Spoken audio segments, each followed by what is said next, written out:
وينثر التراب على رؤوسهم فناموا وهم واقفون. ناموا وهم واقفين، ويخرج رسول الله من بينهم. ال40 ناموا.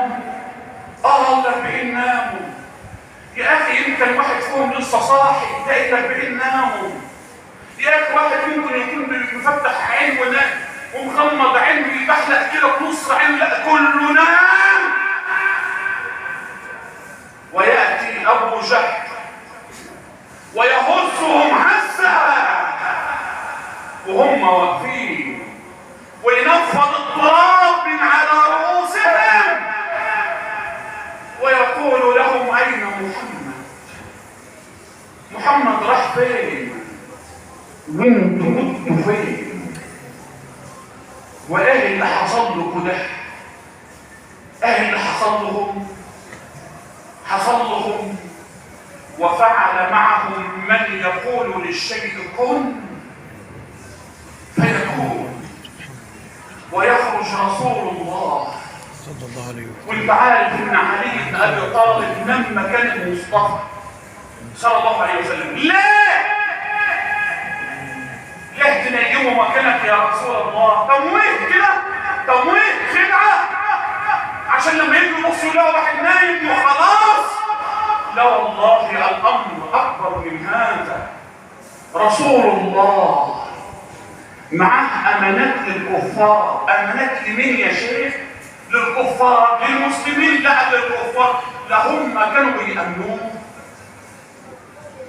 ده هم كفروا به وآذوه، كانوا بيأمنوه. قالوا عنه بأنه الصادق الايه؟ الأمين. لما كانوا عايزين يحفظوا حاجة كانوا يحفظوها عند مين؟ لما كانوا عايزين يعينوا حاجة يعينوها عند مين؟ أوراق بيتهم وفلوسهم وحالهم كله كان عند مين؟ ويخرج الأمين هياخذ هذه الأمانات معاه ويقول له صدج، ما هم ضربوني وشتموني وعملوا فيا اللي ما يتعملش، هاخد الأموال دي معايا وأنا ماشي. زي ما بيحصل النهارده، ويا للأسف يا للأسف زي ما بيحصل النهارده، واحد بيبقى بينه وبين فلان 1000 جنيه وتحصل بينهم مشكلة، يقول لك ماليش اعمله حاجة. ليه؟ يقول لك انا لازم الويه، انا لازم اطلع روحه، انا لازم ولازم ولازم ولازم. هو فاكر يوم عمل فيا ده انا مخسر له من زمان ونقصد دي يا شيخ. لا ما ينفعش. حبيبك صلى الله عليه وسلم ما عملش كده. ده جاء له رجل في يوم من الايام وقال له متى الساعة يا رسول الله؟ يوم القيامة عنده. فقال له رسول الله إذا ضيعت الأمانة فانتظر الساعة. يبقى القيامة هتكون بكرة. والله إذا ضيعت الأمانة فانتظر الساعة، يبقى القيامة هتكون دلوقتي اهو. لا، لأن الناس في زماننا خدوا الأمانة كتير قوي.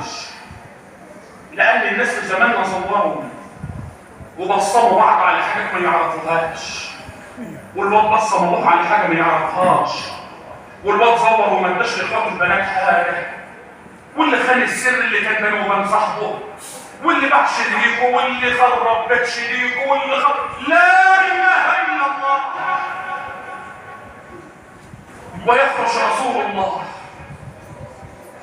الهجرة يا أبا بكر، صلى الله وسلم وبارك على الصحبة يا رسول الله.